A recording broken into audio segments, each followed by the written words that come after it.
Hey guys, welcome back. In this video, I'm going to show you an extremely useful tip if you ever come across a problem with paint like you see right here. Now the reason why this started to peel, and you can see if I push it away it'll peel more, was because underneath this surface, which was done probably around 4 or 5 years ago before I purchased this home, was a semi-gloss molding. Many doors as well as wood trim are painted using semi-gloss paint. And what happens, either the homeowner just does not know, or the company that's doing the job is just too lazy to do the job right, and they end up painting over that shiny surface without properly preparing it first. Now the only way you could properly paint over a semi-gloss finish or a gloss finish is to use 220 grit sandpaper and very lightly go over the surface. You want to dull that slick surface so the paint can easily adhere to that surface. And if you don't want to do that, the other thing that you can do is use a deglossing agent. Some you could just wipe on and others need to be rinsed off. Either one of those methods will work extremely well at preventing this problem here from happening. Now in this case, if you just sanded this area lightly to smooth it out and remove these edges trying to fold, and then you apply new paint over the surface, what's going to happen, the paint is going to make this whole area very damp. And as a result of that dampness, you're going to see the edges of this area start to peel up and lift. It's a total nightmare.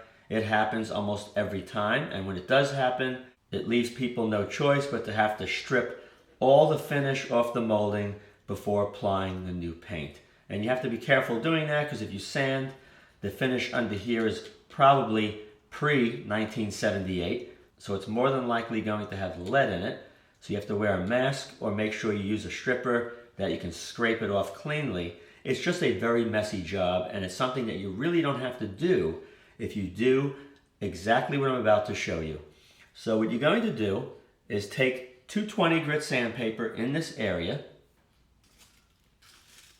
and I'm going to do it very gently. You see it's trying to lift those edges?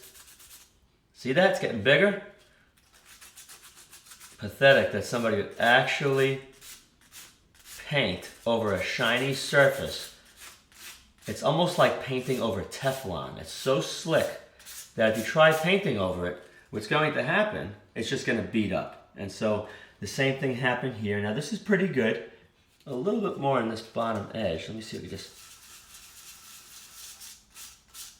try and do it in such a way not to lift the area.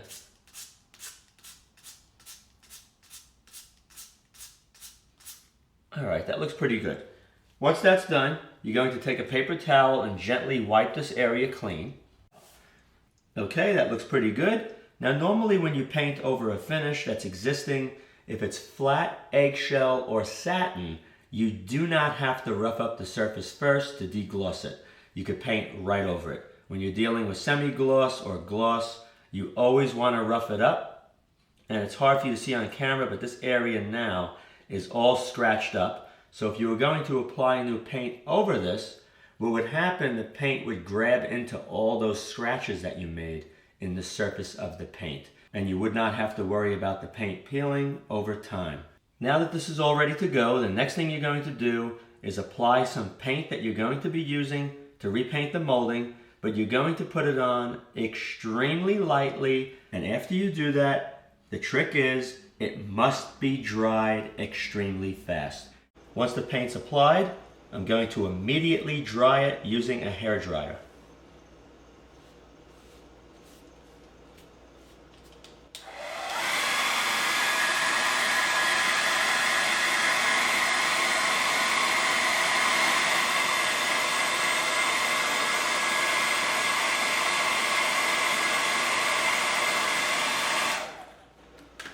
Okay, with this dry now, you do not have to worry about any of these edges lifting when you paint over the entire molding.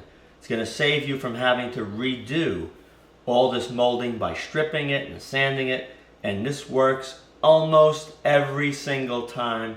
I actually do not recall having it fail, but nothing's 100%. But you can see, sealed all the edges, and you're not going to have the lifting problem anymore. I hope this tip helps you in the future. Thanks for watching.